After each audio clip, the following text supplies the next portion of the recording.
ओम श्री परमात्मने नमः। 10वां अध्याय। भगवान श्री कृष्ण चंद्र जी बोले, हे महाबाहु, फिर भी मेरे परम रहस्य और प्रभावयुक्त वचन सुनकर, जो कि मैं तुझ अतिशय प्रेम रखने वाले के लिए हित के इच्छा से कहूँगा।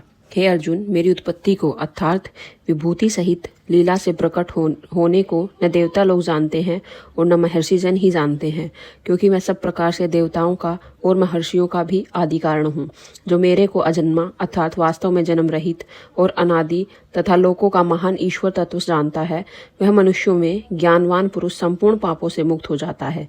हे अर्जुन, निश्चय करने की शक्ति एवं तत्व ज्ञान और अमूढ़ता, क्षमा, सत्य तथा इंद्रियों का वश में करना और मन का निग्रह तथा सुख दुख, उत्पत्ति और प्रलय एवं भय और अभय भी तथा अहिंसा, समता, संतोष, तप, दान, कीर्ति और अपकीर्ति, ऐसे सब प्राणियों के नाना प्रकार के भाव मेरे से ही होते हैं। हे अर्जुन, 7 तो महर्षि जन और 4 उनसे भी पूर्व में होने वाले सनकादि तथा स्वयंभू आदि 14 मनु, यह मेरे में भाव वाले सब के सब मेरे संकल्प से उत्पन्न हुए हैं, जिनकी संसार में यह संपूर्ण प्रजा है। जो पुरुष इस मेरी परम ऐश्वर्य रूप विभूति को और योग शक्ति को तत्व से जानता है, वह पुरुष निश्चल ध्यान योग द्वारा मेरे में ही एक ही भाव से स्थित होता है। इसमें कुछ भी संशय नहीं है। मैं वासुदेव ही संपूर्ण जगत की उत्पत्ति का कारण हूँ और मेरे से ही सब जगत चेष्टा करता है। इस प्रकार तत्व से समझकर श्रद्धा और भक्ति से युक्त हुए बुद्धिमान भक्तजन मेरे परमेश्वर को ही निरंतर भजते हैं। मैं निरंतर मेरे मन में लगाने वाले और मेरे में ही प्राणों को अर्पण करने वाले भक्तजन सदा ही मेरी भक्ति की चर्चा के द्वारा आपस में मेरे प्रभाव को जानते हुए तथा गुणों और प्रभाव सहित मेरा कथन करते हुए ही संतुष्ट होते हैं और मुझ वासुदेव में ही निरंतर रमन करते हैं। उन निरंतर मेरे ध्यान में लगे हुए और प्रेम पूर्वक भजने वाले भक्तों को मैं वह तत्वज्ञान योग देता हूँ कि जिससे वे मेरे को ही प्राप्त होते हैं।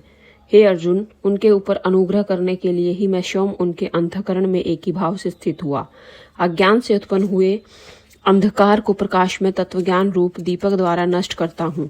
इस प्रकार भगवान के वचनों को सुनकर अर्जुन बोले, हे भगवान, आप परब्रह्म और परम धाम एवं परम पवित्र हैं, क्योंकि आपको सब ऋषिजन सनातन दिव्य पुरुष एवं देवों का भी आदि देव, अजन्मा और सर्वव्यापी कहते हैं।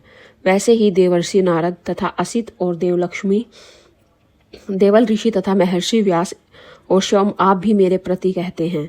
हे केशव, जो कुछ भी मेरे प्रति आप कहते हैं, इस समस्त को मैं सत्य मानता हूँ। हे भगवान, आपके लीलामय स्वरूप न दानव जानते हैं और न देवता जानते हैं। हे भूतों को उत्पन्न करने वाले, हे भूतों के ईश्वर, हे देवों के देव, हे जगत के स्वामी, हे पुरुषोत्तम, आप स्वयं ही अपने से आपको जानते हैं। इसलिए हे भगवान, आप ही उन अपनी दिव्य विभूतियों को संपूर्णता से कहने के लिए योग्य हैं कि जिन विभूतियों के द्वारा इन सब लोगों को व्याप्त करके स्थित है।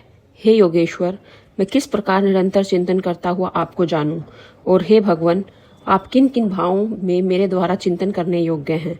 हे जनार्दन, अपनी योग शक्ति को और परम ऐश्वर्य रूप विभूति को फिर भी विस्तार पूर्वक कहिए, क्योंकि आपके अमृतमय वचनों को सुनते हुए मेरी तृप्ति नहीं होती है, अर्थात सुनने की उत्कंठा बनी ही रहती है।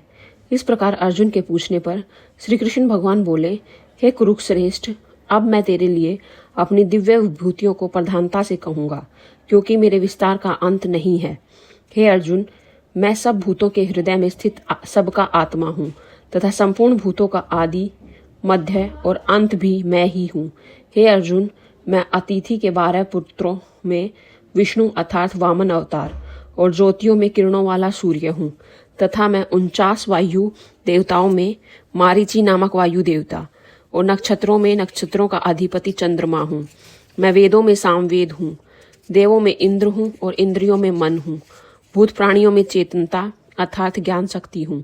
मैं 11 रुद्रों में शंकर हूँ और यक्षों तथा राक्षसों में धन का स्वामी कुबेर हूँ, और मैं 8 वसुओं में अग्नि हूँ तथा शिखर वाले पर्वतों में सुमेरु पर्वत हूँ। पुरोहितों में मुख्य अर्थात देवताओं का पुरोहित बृहस्पति मेरे को जान।